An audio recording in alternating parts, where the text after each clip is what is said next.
Halo semuanya, selamat datang di PTK Review. Bagaimana kabarnya? Aku harap kalian semua baik-baik saja. Dan tidak lupa, saya mengucapkan selamat menunaikan ibadah puasa bagi yang menjalankan. Baiklah, pada kesempatan kali ini, saya akan melanjutkan film Kyokara Orewa episode ke-6. Bagi yang belum menonton episode sebelumnya, kalian bisa cek link video di deskripsi.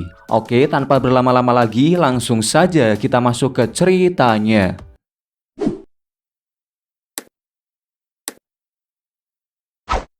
Di awal film, kita ditunjukkan dengan Pak Parman yang sedang berada di tempat mantap-mantap. Saking senengnya di tempat mantap-mantap, Pak Parman ini nggak sabar ya nunggu gilirannya. Saat dia menunggu, tiba-tiba bapaknya Mitsuhashi datang dengan keadaan mabuk. Melihat bapaknya Mitsuhashi, Pak Parman ini panik dan dia menutupi wajahnya. Bapaknya Mitsuhashi yang merasa nggak asing dengan orang di hadapannya, dia mencoba menebaknya. Akan tetapi tebakannya salah. Dan karena tebakannya salah, Pak Parman jadi lega karena bapaknya Mitsuhashi tidak mengenalinya.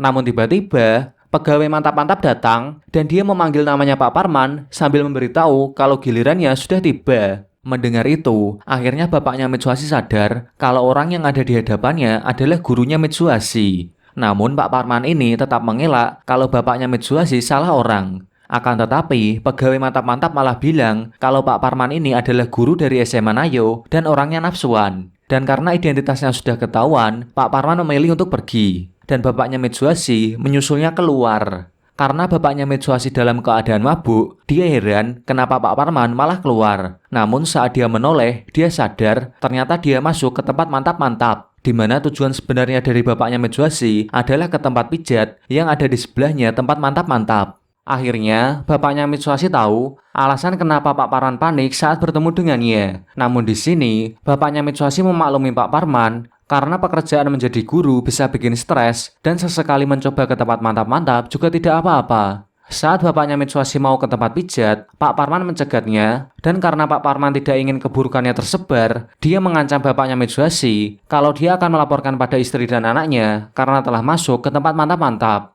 Dan sekarang, giliran bapaknya Mitsuhashi yang panik.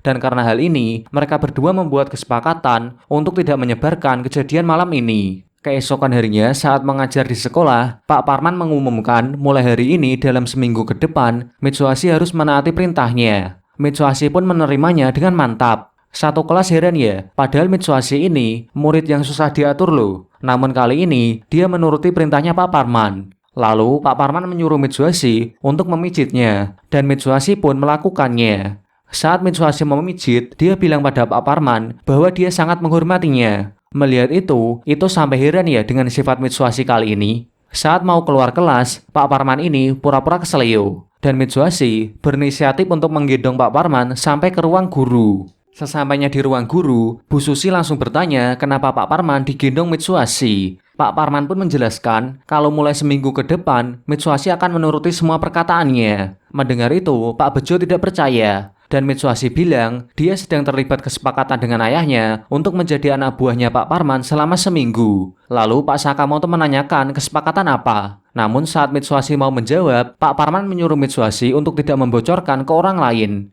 Pak Sakamoto yang iri dengan Pak Parman, dia meminta Mitsuhashi untuk menghormatinya juga. Namun tentu saja, Mitsuhashi menolak hal tersebut. Kemudian saat di atap sekolah, Mitsuhashi ditanya Ito, kenapa dia mau menuruti perintahnya Pak Parman. Dan Mitsuhashi memberitahu ke Ito, dia sudah terikat perjanjian dengan ayahnya untuk menuruti semua perintah Pak Parman selama seminggu. Mendengar itu, Riko bangga ya pada Mitsuhashi, karena sudah memegang janjinya dengan ayahnya. Kemudian Ito bertanya, alasan kenapa bapaknya Mitsuhashi tiba-tiba memberikan perjanjian tersebut. Namun Mitsuhashi tidak mau tahu ya, karena yang terpenting baginya, dia akan dijanjikan dengan imbalan yang besar. Mendengar alasan Mitsuhashi, Riko yang tadi bangga, sekarang malah menjadi kecewa ya. Lalu Mitsuhashi menawarkan Riko bahwa dia akan melakukan apapun jika Riko memberinya imbalan. Riko bertanya, mau imbalan apa? Mitsuhashi pun menjawab kalau dia ingin memegang opainya. Namun karena bilang begitu, Mitsuhashi malah dijotos Riko sampai kelenger. Malam harinya, kita ditunjukkan dengan Pak Sakamoto yang habis pulang kerja. Saat berjalan, dia masih heran kenapa Mitsuhashi yang merupakan preman SMA Nayo bisa patuh pada Pak Parman. Dan dia ini iri ya pada Pak Parman. Sementara itu di tempat lain, tepatnya di markas Yakuza, ketua Yakuza di sana mengumumkan akan membubarkan kelompok Yakuzanya karena tidak bisa mengikuti perkembangan zaman. Dia bersedih dan mengucapkan perpisahan pada anggotanya. Kembali lagi ke Pak Sakamoto, saat berjalan dia tidak sengaja menyenggol seseorang. Melihat Pak Sakamoto yang culun, orang itu langsung meminta ganti rugi. Pak Sakamoto pun kabur. Namun saat kabur, dia menabrak orang lagi. Dan ternyata orang yang dia tabrak adalah anggota Yakuza tadi. Yakuza itu sempat marah, namun ketika ada papan jatuh, dia nggak jadi marah. Sementara itu, orang yang meminta ganti rugi tadi datang. Akan tetapi, di sini Yakuza itu malah menolong Pak Sakamoto.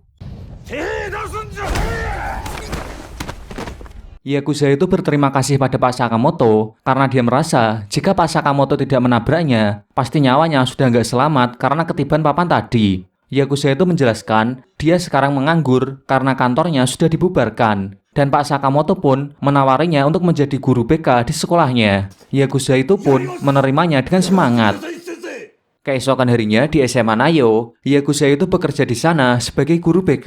Namun dia masih magang ya. Oh iya, nama Yakuza ini adalah Pak Goda. Para guru yang ada di sana sempat berdebat bagaimana seorang Yakuza bisa menjadi guru. Namun Pak Sakamoto menjelaskan bahwa kepala sekolah sudah menerimanya dan Pak Sakamoto lah yang akan menjadi pembimbingnya.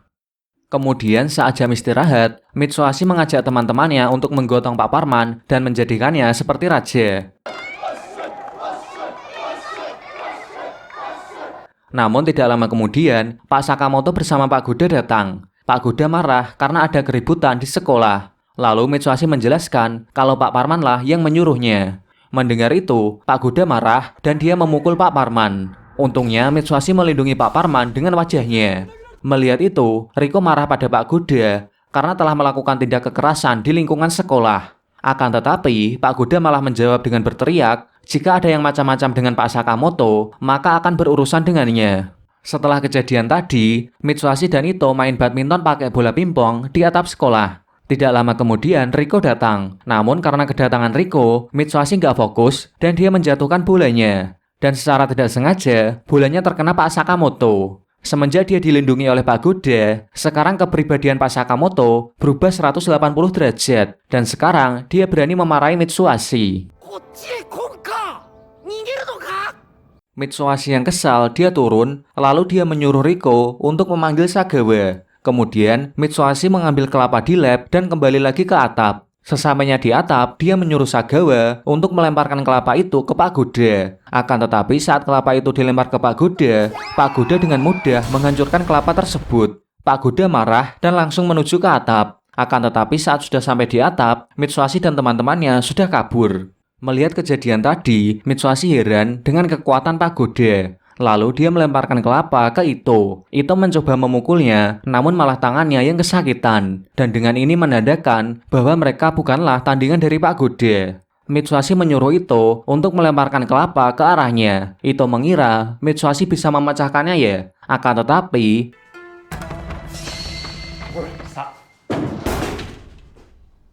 Mitsuhashi berkata, kalau dilempar benda keras, kita harus menghindar. Tidak lama kemudian, Pak Sakamoto dan Pak Goda datang. Mereka bertanya siapa yang telah melemparkan kelapa. Mitsuhashi dan Ito menjawab kalau bukan mereka pelakunya. Pak Goda pun mengendus mereka agar tahu apakah mereka bohong atau tidak. Dan dengan endusan dari Pak Goda, dia bisa tahu kalau Mitsuhashi dan Ito bukanlah pelakunya. Kemudian Pak Sakamoto dan Pak Goda mendatangi Sagawa. Dan mereka sudah tahu kalau Sagawa lah yang telah melemparkan kelapa tersebut. Sagawa pun dihukum dengan dipotong botak pelontos. Pak Parman yang tidak terima muridnya digunduli, dia mendatangi Pak Sakamoto di ruang guru. Dia marah-marah di sana, lalu Pak Sakamoto malah bilang kalau Pak Parman ini nggak becus mendidik para siswa. Mendengar itu, Pak Parman marah dan mau memukul Pak Sakamoto. Akan tetapi, dia dihentikan oleh Pak Goda. Dan karena Pak Parman takut dengan Pak Goda ya, Pak Parman ini malah nggak jadi marah-marah dan malah menyetujui perbuatan Pak Sakamoto tentang menggunduli murid-muridnya. Dan karena hal itu, para murid yang menonton di pintu jadi kecewa dengan Pak Parman. Malam harinya ketika pulang kerja, Pak Sakamoto bilang pada Pak Goda kalau dia sering dibully oleh siswa Ageisa ketika melewati jalan ini. Mendengar itu, Pak Goda akan menghabisi siswa Ageisa yang ada di depannya. Dan Pak Goda pun bertarung dengan kelompoknya Satoshi dan Sagara.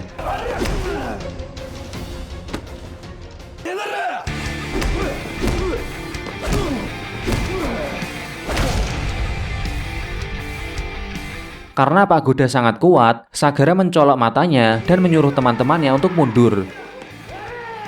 Setelah itu, Pak Sakamoto dan Pak Goda mendatangi Riko di rumahnya. Karena Riko adalah ketua komite di sekolah, mereka mengajak Riko untuk bergabung dengannya. Akan tetapi, Riko menolaknya. Sebelum pergi, bapaknya Riko menantang Pak Goda untuk berduel. Namun baru aja dipegang oleh Pak Goda, bapaknya Riko ini sudah takut. Sementara itu di rumah Mitsuhashi, bapaknya Mitsuhashi mengakui kalau alasan dirinya tiba-tiba membuat perjanjian dengan Mitsuhashi karena untuk menutup mulut Pak Parman agar dia tidak memberitahu ke Mitsuhashi dan ibunya kalau dia secara tidak sengaja sudah masuk ke tempat mantap-mantap. Mendengar itu, ibunya Mitsuhashi langsung memukulnya. Bapaknya Mitsuhashi meminta maaf dan menyuruh Mitsuhashi untuk tidak menuruti semua perintah Pak Parman lagi. Keesokan harinya, Pak Goda memukuli Ime dan Tanigawa karena keluyuran di jam istirahat. Padahal Ime ini murid dari sekolah lain loh. Ime mencoba melawan menggunakan triknya Mitsuhashi. Namun ternyata semua itu sia-sia. Sedangkan di SMA Nayo, Mitsuhashi dan Ito melihat teman-teman mereka yang sudah digunduli secara paksa oleh Pak Goda dan Pak Sakamoto. Sementara itu di ruang guru, bapaknya Mitsuhashi mendatangi Pak Parman sambil marah-marah. Dan dia menceritakan kalau Pak Parman pernah ke tempat mantap-mantap. Kembali lagi ke Mitsuhashi dan Ito, mereka didatangi oleh Pak Sakamoto dan Pak Goda. Dan mereka bilang akan menggunduli Mitsuhashi dan Ito. Mendengar itu, mereka berdua pun kabur. Saat Mitsuhashi dan Ito menyiapkan rencana untuk mengalahkan Pak Goda, Riko datang bersama dengan teman wanitanya yang sudah digunduli. Melihat itu, Ito marah dan memecahkan kelapa di hadapannya. Di sisi lain, saat Pak Sakamoto dan Pak Goda mau mencari Mitsuhashi, mereka dihentikan oleh para guru. Dan para guru menyuruh Pak Goda dan Pak Sakamoto untuk menghentikan penggundulan rambut pada murid-murid. Dan di saat itu juga, ada kelapa yang menuju ke arah Pak Goda. Pak Goda meninjunya sampai pecah. Akan tetapi, ternyata kelapa itu dari Mitsuhashi, dan Mitsuhashi sudah mengisinya dengan merica, sehingga penglihatan Pak Goda terganggu. Dan saat Pak Goda belum bisa melihat, Mitsuhashi dan Ito melakukan serangan gabungan.